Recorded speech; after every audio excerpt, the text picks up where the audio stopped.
9번 독점적 경쟁 시장의 특징으로 옳지 않은 것은 9번은 완전 경쟁과 독점의 중간적인 시장 형태로서 독점적 경쟁 시장에 대한 특징을 묻고 있는 문제가 되겠습니다. 독점적 경쟁 시장은 다음과 같은 가정에 입각해 있습니다. 첫 번째, 한 상품 그룹 속에 많은 수의 기업이 존재하고 차별화된 상품을 생산합니다.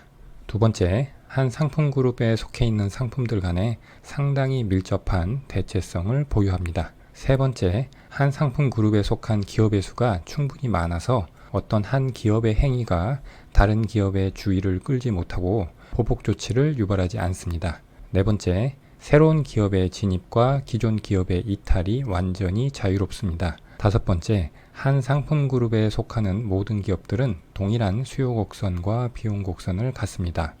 다섯 가지 가정 중에서 첫 번째 가정에 나와 있는 차별화된 상품을 기업들이 생산한다는 점이 독점적 경쟁 시장의 특징 중 가장 중요한 특징이 되겠습니다.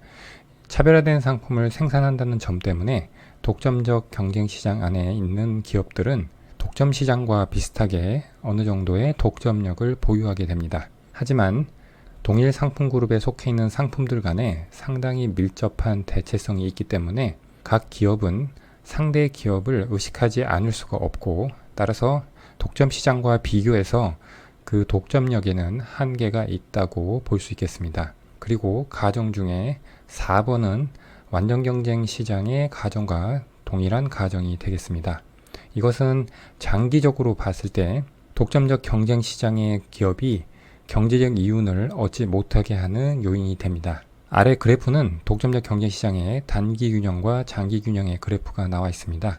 독점적 경쟁 시장의 단기 균형은 독점 시장의 그래프와 동일합니다. 그래서 각 개별 기업은 자신이 직면하고 있는 시장 수요 곡선에서 도출된 한계 수익 곡선과 한계 비용 곡선의 교차점에서 이윤 극대화 생산량 Q0를 결정하게 되고요.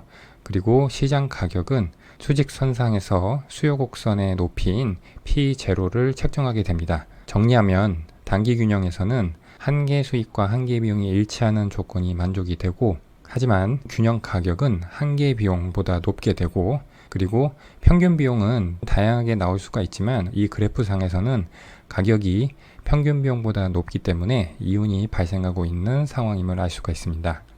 이렇게 단기적으로 이윤이 발생하게 되면 독점적 경쟁 시장의 가정 중 4번에 의해서 새로운 기업들이 이 시장 안으로, 즉 동일한 상품 그룹 안으로 진입할 유인을 제공하게 됩니다. 그렇게 돼서 기업의 수가 증가하게 되고, 개별 기업이 직면하는 수요 곡선은 원래의 수요 곡선보다 좌측으로 이동하게 됩니다. 이러한 새로운 기업의 진입 과정은 오른쪽과 같이 이 시장에서 더 이상 기업이 이윤을 얻지 못하는 상황에 도달할 때까지 진행이 됩니다. 장기 균형에서는 역시 한계 수입 곡선과 한계 비용 곡선이 만나는 점에서 이윤 극대화 생산량이 결정이 되고, 그리고 그 수직선상에서 수요 곡선의 높이만큼 가격이 책정되게 됩니다. 조건을 보면 장기 관점에서의 한계 수입과 한계 비용이 일치하게 되고, 그런데 시장 가격은 장기 한계 비용보다는 높게 됩니다. 하지만 시장 가격이 장기 평균 비용과 같게 되기 때문에 독점적 경제 시장의 장기에서는 개별 기업은 이윤이 제로가 됩니다. 보기를 하나씩 보겠습니다.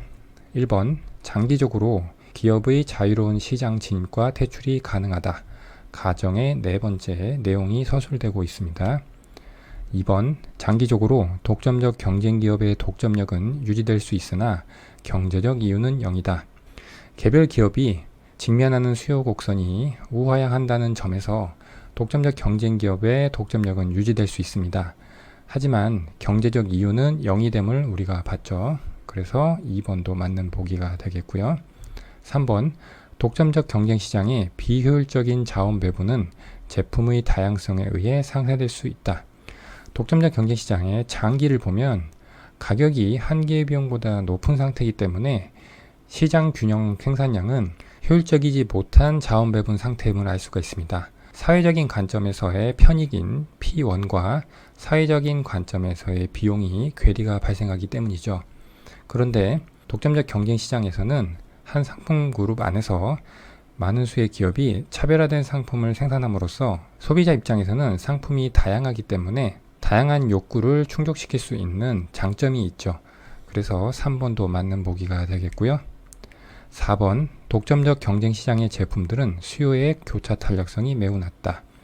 수요의 교차 탄력성은 X제와 Y제가 있다고 할 때 어떤 X제 가격이 변화했을 때 Y제가 수요량이 얼마나 변하는지를 나타내는 지표가 되겠습니다. 독점적 경쟁 시장에서는 상품들 간에 상당히 밀접한 대체성을 가지고 있기 때문에 각 기업들이 독점력을 가지고 있지만 독점 시장에 비해서는 독점력이 약하다고 설명을 했죠. 즉, 어떤 기업이 생산하는 상품의 가격이 변화했을 때 다른 기업이 생산하는 상품의 수요량이 민감하게 변하게 됩니다. 따라서 교차 탄력성은 매우 높게 되겠고요. 그런데 4번에서는 매우 낮다고 되어 있으니까 틀렸고요. 5번, 독점적 경쟁 시장에서는 가격이 한계의 비용보다 높다. 단기에서도 그렇고 장기에서도 가격이 언제나 한계의 비용보다 높다는 것을 볼 수가 있었습니다. 5번은 맞는 보기가 되겠습니다. 따라서 9번 문제는 4번이 답이 되겠습니다. 10번, 케인즈의 균형 국민소득 결정 모형에서 한계 소비 성향이 0.75이고 정부 지출과 조세가 모두 1,000억 원씩 증가했다면 균형 국민소득은 얼마만큼 증가하는가? 10번은 균형 재정 승수를 구하는 문제가 되겠습니다.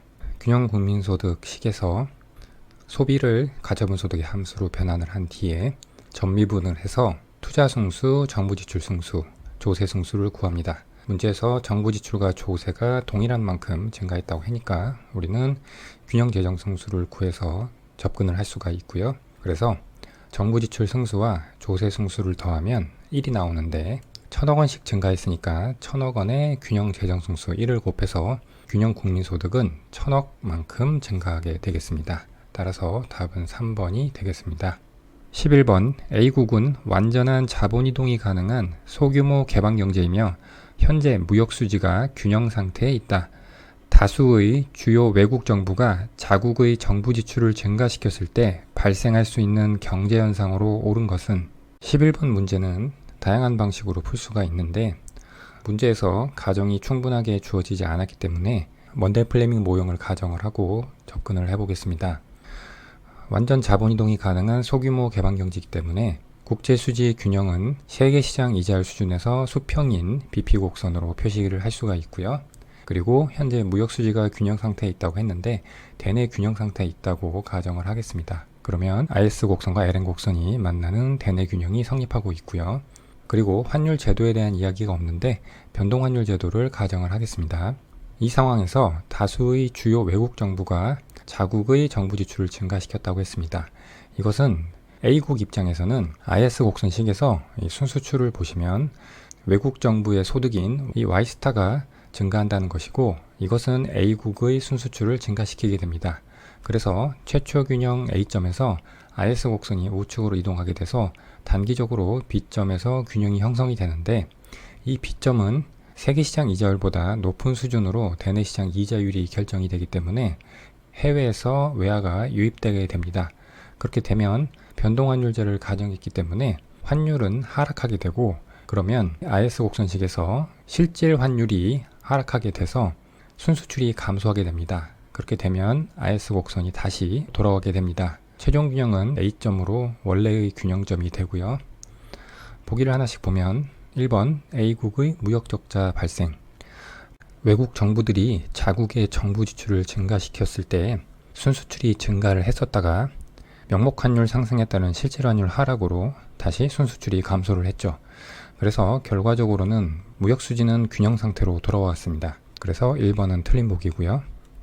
2번 A국의 균형 실질환율 하락. 명목환율 하락에 따라서 실질환율이 하락을 했죠. 맞는 보기고요. 3번 해외 투자될 A국 통화의 공급 감소. 지금 이 문제에서는 통화 공급과는 크게 관련이 없습니다. 4번 A국의 국내 투자 증가. 이자율이 결론적으로는 다시 원래 이자율로 돌아오기 때문에 국내 투자는 불변이고요. 5번 세계 이자율의 하락. A국은 소규모 개방 경제죠. 그래서 세계 이자율에 영향을 미치지 않고요. 그래서 5번도 관련이 없고요. 따라서 11번 문제는 2번이 답이 되겠습니다. 12번 1인당 생산함수가 스몰 y는 스몰 k의 2분의 1승일 때 저축률과 자본의 감가상각률이 각각 0.4와 0.1이라면 안정상태의 1인당 생산량은 단 스몰 k는 1인당 자본량이다. 12번 문제는 솔로 성장 모형에서 균제상태 방정식을 가지고 푸는 문제가 되겠습니다. 솔로 성장 모형에서 정상상태 또는 균제상태, 문제에서는 안정상태라고 되어 있는데 이것은 경제의 초장기적인 균형상태를 의미합니다. 정상상태에서는 다음과 같은 식이 성립을 하게 됩니다.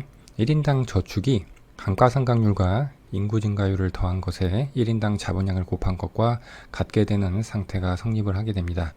문제에서 1인당 생산함수가 K의 2분의 1승, 그리고 저축률은 0.4, 감가상각률은 0.1, 인구 증가율은 주어지지 않았으니까 제로라고 두고요. 그리고 스몰 k는 그대로 내려오고 이것을 K에 대해서 정리하면 정상상태의 1인당 자본량은 16이 되고요. 문제에서 묻고 있는 것은 안정상태의 1인당 생산량을 구하라고 했으니까 16을 1인당 생산함수에 대입을 하면 2분의 1승이니까 4가 나옵니다. 따라서 12번 문제는 4번이 답이 되겠습니다. 13번 최근 외국의 고급 자동차에 대한 국내 소비자들의 소비가 크게 증가하였다. 변동환율제하의 먼델 플레밍 모형을 이용하여 이러한 변화를 분석했을 때 순수출과 총소득에 대한 영향으로 옳은 것은? 13번은 전형적인 변동환율제 하에 먼델 플레밍 모형을 설정을 해서 푸는 문제가 되겠습니다. 주어진 충격을 보면 국내 소비자들의 외국 고급 자동차에 대한 소비가 증가했다고 되어 있는데 이것은 IS 곡선에서 수입의 증가를 의미합니다. 여기서 이 Y가 증가한 것을 의미하죠. 즉 순수출이 마이너스가 되는 것을 의미하죠. 그렇게 되면 IS 곡선은 원래 최초의 균형 A점에서 좌측으로 이동하게 됩니다. 그래서 단기적으로 B점에 머무르게 되는데 이 B점은 대내 시장 이자율이 세계 시장 이자율보다 낮기 때문에 해외로 자본이 유출되게 됩니다. 그렇게 되면 변동환율제이기 때문에 명목환율이 상승하게 되고 그에 따라 실제로 환율이 증가하게 돼서 순수출이 다시 증가하게 됩니다. 이 과정은 대내 시장 이자율이 세계 시장 이자율과 일치하게 되는 원래의 균형점에 도달할 때까지 진행이 됩니다. 그래서 최종적으로 원래의 균형과 동일하게 되고요. 문제에서 순수출과 총소득을 묻고 있는데 순수출은 최초에 국내 소비자들의 소비 증가로 인해서 마이너스가 됐다가 명목환율 상승에 따른 실질 환율 상승으로 다시 플러스가 돼서 원래대로 돌아오기 때문에 순수출은 불변이 됩니다. 그리고 총소득 역시 원래의 균형 수준으로 돌아오기 때문에 불변이고요. 따라서 13번 문제의 답은 5번이 되겠습니다.